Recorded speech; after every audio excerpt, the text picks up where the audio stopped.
Why you on my Facebook? Why you on my Tumblr? Why are you DMing me? Sis, why are you tagging me in photos? You don't even with me. Sis. Let me know. Sis. Let me know. Yes, sis. Zola, let's start with you. I mean, you write this thread, it goes super viral. Next thing you know, Hollywood wants to make a movie.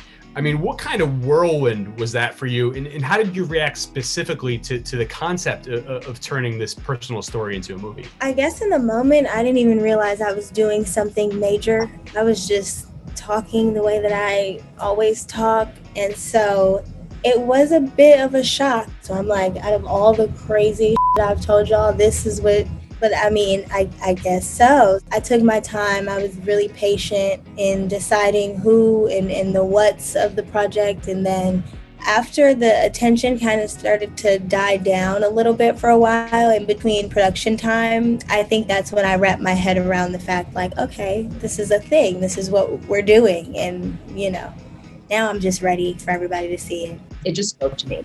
And I wanted so badly to bring it to life. I saw it so clearly when I read it, and I could see myself standing next to it for however long it was going to take for it to come to fruition. And I think something that Jay and I have spoken about a lot is like our similar sort of like way of dealing with trauma and looking at the world.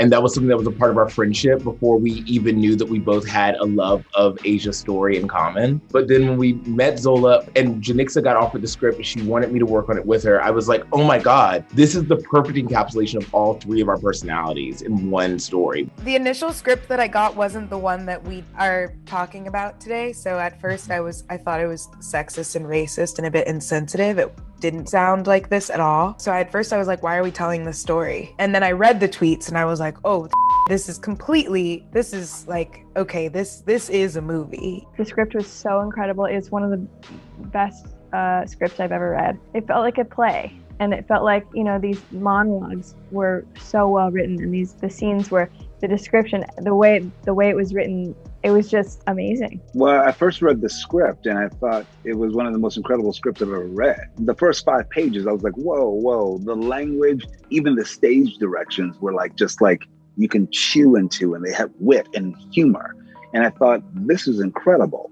And then I went back and read the Twitter feed, and I thought that was incredible. They sent me the Twitter thread along with the script.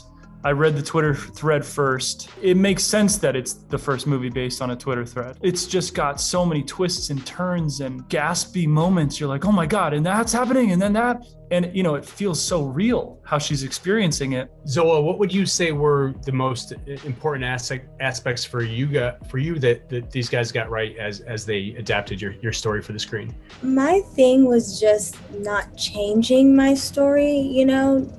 I wanted someone to come and add to it, but not change or have my voice get lost in the process. Keeping it really authentic, keeping it how I told it. You know, I had never wrote a script before, so I needed whatever that extra oomph that they have. So I'm really thankful for that. This is a story that has been played up sort of in media at times. You know, it is entertainment fodder, you know, for laughs at points. But I mean, there's obviously very serious stuff at play here. As Zola, you've said yourself, it calls attention to the very real, very prevalent issue of sex trafficking.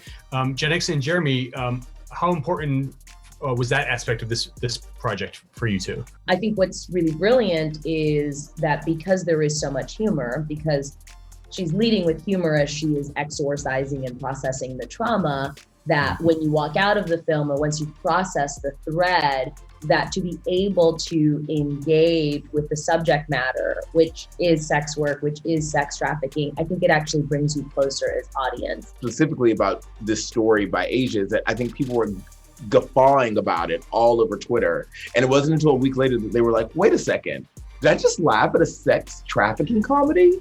And I think we wanted the same sensibility inside of the film. What Janixa did so beautifully is she addressed very serious situations sort of disguised as this adventure and this sort of fun, wild party while feeding the audience this very serious subject matters, sex trafficking, race. Coleman, when we first meet X, maybe not all that intimidating, kind of low key in the first act. That will eventually change, of course, becomes pretty fiery monster of a man. Did it almost feel like you're in your approach, like this was like a dual role? It did in every single way, because it is someone, an immigrant, a man of Nigerian descent, who is actually appropriating sort of, African American culture, colloquialisms, you name it. So I think that he has become another version of himself.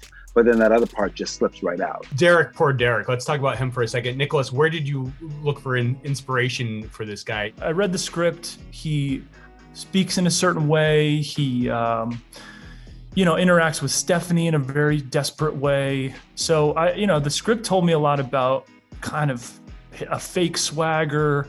He says to Zola, I want to make videos. Like, I really want to make videos. I don't even know if that's true. He just is looking for something to say to make himself more important to Stephanie and to the people around him. So I tried to build off the appearance off that, and, baggy clothes to, True Religion jeans to like make him look cool. Riley, from what I understand, I think you were intentionally trying to sort of elicit a response over the concept of cultural appropriation in terms of how she speaks.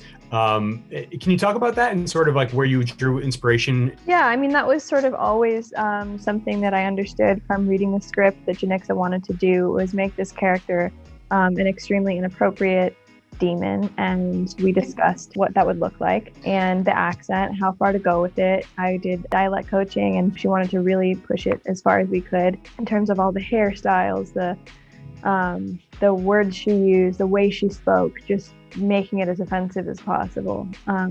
And that was something that was really important to the sort of racial commentary that Janixa did so beautifully in Zola. Last month, I went dancing at this cute spot in Florida where my roommate's girl made like 5 G's a night. Because